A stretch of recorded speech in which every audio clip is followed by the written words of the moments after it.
Me and my scoots, I love them.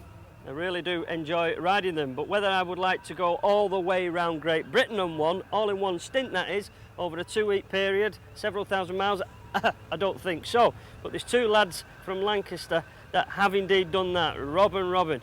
And you know what they've done? They've decided to do it for charitable reasons, which I think is very admirable of them. And they've done them on these things, these little Aprilias. They're 50cc, fuel injected things, very, very high tech, but still only 50cc.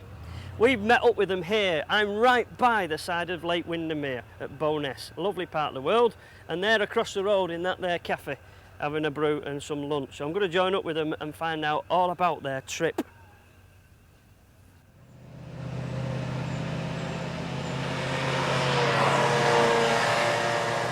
Right then, why is it then if you're going a round Great Britain trip, you're in the cafe? You should be out on the bikes. We've got to have a break somewhere. I'll give you that. I hope you're not going to spend a long time here now. Well, our backsides are sore. I can understand that as well. The only problem is where do we go through the Vaseline on? And don't bring me into this. I don't want to get involved in this side of it. That's between you two. Well, that's why there's two of you then, is it? First morning, that's why. First morning he got the Vaseline out, I started thinking, hang about a minute, I know him fairly well, but I'm going to play squash with him, you know. Yeah. Right, go right back to the beginning now then. What on earth possessed you to consider riding around Great Britain on two scooters? Well, Robert had done one last year, Land's End to John O'Groats, on a Sim 50. And like I say, you know, we're both bright lads, we're both into our bikes, and we play squash together, so I said, look, this year, why don't we do it together, joint effort, shit or bust. Let's go right round Britain. So with a mind to raise a few quid for charities? Yeah. What charities are those? I'm doing it for Beaumont College for severely disabled children at Lancaster and St John's Hospice, because I figured that with my lifestyle at the moment I'm probably going to end up in it, so if I raise a lot of money I figured I might get a window seat. Right, is that the reason for it? About you? And I'm doing it for Riverview Day Centre at Lancaster and also the International Youth Games for disabled children. Excellent. At Lancaster. All very deserving causes. Yep, so you got the so. charity sussed, you decided you're going to earn a few quid for them. Then the scoot, like, I mean, you know, Well, these particular scoots. we had to pick something unusual. Yeah. What was first suggested was to ride down to Spain, but we needed something that people would just say, wow.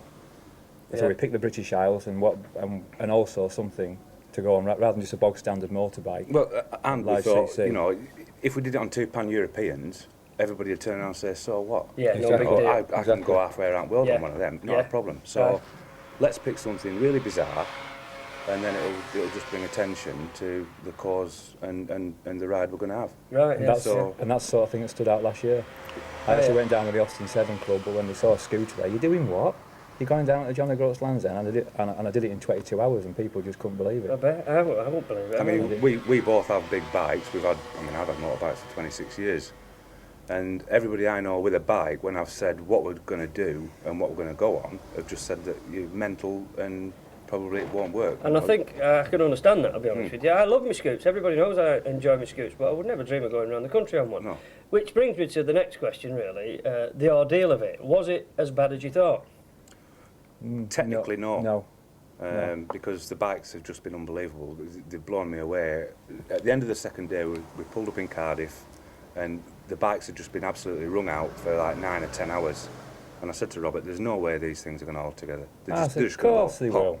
You had faith in I'd had faith. I had faith that they would, but as time's rolled on. But And when somebody adds up how many hours you've been in the saddle and the amount of miles you've done, you know, thousands of miles. We've already added it up, 119. Right. And we're not far from finishing, we're about an hour from home. Yeah, this is the final leg to 119, come, yeah. that's it. And then we would expect some major incidents or some close misses maybe. Has that happened?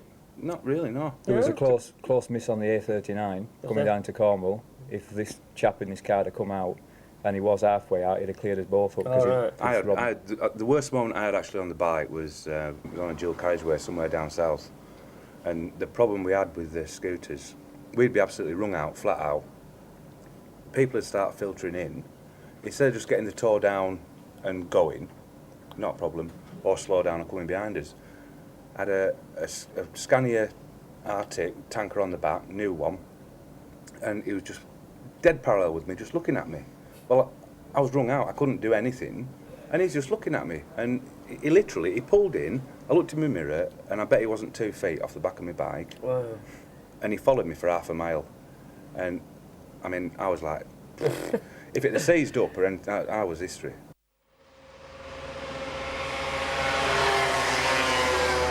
Monday this week, we left John O'Groats at 10 o'clock in the morning. Yeah, that's right. Rode right across the top of Scotland, down through Ullapool, and is it Applecross? Applecross we arrived at. Applecross we arrived at about 8:30 that night.